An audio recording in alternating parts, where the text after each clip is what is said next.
সুপ্রিয় দর্শকগণ আসসালামু আলাইকুম। আজকে আমি প্রায় বিলুপ্ত হয়ে যাওয়া ৮০-৯০ দশকের একটি রেসিপি নিয়ে চলে এলাম। ৯০ দশকে যারা একেবারে ছোট ছোট ছিলেন, বিশেষ করে যারা গ্রামে বড় হয়েছেন, তারাই শুধু এই রেসিপিটি চিনবেন। এখনকার জেনারেশন এই রেসিপিটি খাওয়া তো দূরের কথা, নামও বলতে পারবেন না। আজকে তৈরি করে দেখাবো গ্রাম অঞ্চলে বাচ্চাদের খুবই পছন্দের একটি খাবার, কটকটি। কটকটি বানানোর আগে অবশ্যই এই বেকিং পেপারটা রেডি করে তারপরে কটকটি বানাতে যেতে হবে। আমি প্যানে দিয়ে দিলাম 1 কাপ পরিমাণে চিনি, আর চিনির সাথে দিয়ে দেব 2 টেবিল চামচ পানি এর বেশি না দিলেও চলবে। এখন অপেক্ষা করতে হবে চিনিটা যতক্ষণ পর্যন্ত গলে না আসে। চিনিটা যতক্ষণ পর্যন্ত গলবে না ততক্ষণ পর্যন্ত নাড়াচাড়া করা যাবে না। চিনির ক্যারামেল করার সময় চুলার আঁচটা কিন্তু খুবই ইম্পর্টেন্ট। চুলার আঁচটা অবশ্যই মিডিয়ামের থেকে একটু হাইয়ে থাকবে। এখন শুধু অপেক্ষা করব চিনিটা গলে আসা পর্যন্ত। অনেকে ক্যারামেল করতে যেয়ে চিনিটা এইভাবে দলা পেকে যায়। আপনারা একটু আরেকটা ভিডিও ক্লিপ দেখতে পাচ্ছেন, এরকম যদি চিনিটা দলা পেকে যায় চিন্তার কোনো কারণ নেই। আপনারা চুলার আঁচটা একটু কমিয়ে দিয়ে দলাটা আস্তে আস্তে ভেঙে দেবেন, দেখবেন খুব সুন্দরভাবে এটা ক্যারামেল হয়ে যাচ্ছে।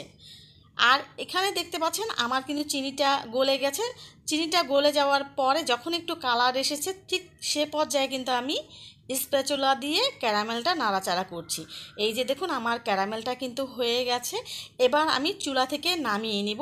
বেশি কালার আনা যাবে না, এই প্যানের হিটে কিন্তু কালারটা আরও বেশি চলে আসবে। চুলা থেকে নামানোর 25 থেকে 30 সেকেন্ড পর দিয়ে দিলাম 1/2 টেবিল চামচ বেকিং সোডা। অবশ্যই এখানে সোডাটাই দিতে হবে। আর এই কাজটা খুব দ্রুত গতিতে করতে হবে, দেরি হয়ে গেলে কিন্তু এই কটকটিটা এই প্যানের ভিতরেই কিন্তু জমাট বাঁধা শুরু করে দিবে। ভালোভাবে মিশিয়ে আমি সেই যে বেকিং পেপারটা রেডি করে রেখেছিলাম, বেকিং পেপারের উপর দিয়ে ঢেলে দিলাম। এই জন্যই বেকিং পেপারটা আগে থেকে রেডি করে রাখতে হয়। এখন কিন্তু একেবারে নাড়াচাড়া করা যাবে না, এটা নিজেই নিজের শেপ নিয়ে নেবে। আস্তে আস্তে এটা ছড়িয়ে যাবে, যতটুকু ছড়িয়ে যাবে। এবার একেবারেই পুরোপুরি ঠান্ডা করে নিতে হবে। আপনাদের হাতের কাছে যদি বেকিং পেপার না থাকে, সেক্ষেত্রে আপনারা স্টিলের প্লেটে তেল ব্রাশ করেও দিতে পারেন। আপনাদেরকে একটু দেখিয়ে দিচ্ছি। এই যে আমি একটা স্টিলের প্লেটেও বানিয়েছি ছোট করে, এটা শুধু আপনাদেরকে দেখানোর জন্য করেছি। আগে তেল ব্রাশ করে নেবেন প্লেটের মধ্যে, তারপরে এখানে দিবেন। কটকটিটা পুরোপুরি ঠান্ডা হয়ে গেছে। এবার আমি কটকটিটা আপনাদেরকে বেকিং পেপার থেকে একটু তুলে দেখাচ্ছি। একেবারে খুব সহজে কিন্তু উঠে আসে। এবার একটু ভেঙে দেখাবো। আমি আরও একটি কটকটি বানিয়েছি, সেটার টেক্সচারটা একেবারে অন্যরকম হয়েছে, সেটাও আপনাদেরকে দেখিয়ে দেবো। একটু এই ভিডিওতে দেখিয়ে দিচ্ছি, একটু ধৈর্য ধরেন। এই যে আপনাদেরকে একটু ভেঙে দেখাচ্ছি।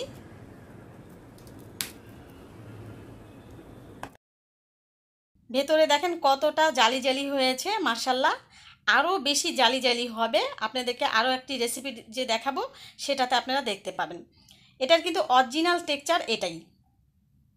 এখন আপনারা এই কটকটিগুলো যে কোনো বক্সে, এইভাবে বক্সে রেখে ফ্রিজের নর্মাল চেম্বারে রেখে সংরক্ষণ করতে পারেন। এই যে দেখুন আমি আরও একটি বানিয়েছি, সেটাও আপনাদেরকে দেখিয়ে দিচ্ছি। তবে এটার ভেতরের অংশটাও আপনাদেরকে একটু দেখিয়ে দেবো। এটা কিন্তু একদম তুলার মতন হালকা হয়েছে এই কটকটিটা। কেন এত ফ্লাফি হয়েছে ভিতরে, এটাও আমি এখন আপনাদেরকে দেখিয়ে দেবো। এই কটকটিটা খুব সহজে কুড়মুড় করে ভেঙে নিতে পারবেন, চিবিয়ে খেতে পারবেন। তবে প্রথমে যেটা দেখালাম সেটা কিন্তু বেশি স্বাদ এটার থেকে।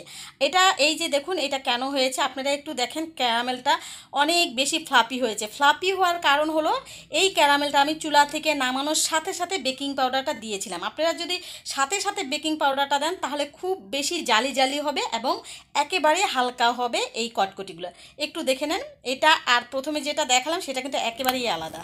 অবশ্যই বাসায় একবার ট্রাই করবেন, বাচ্চাদেরকে বানিয়ে খাওয়াবেন। আজকে তাহলে এই পর্যন্ত, সবাই ভালো থাকবেন, আল্লাহ হাফেজ।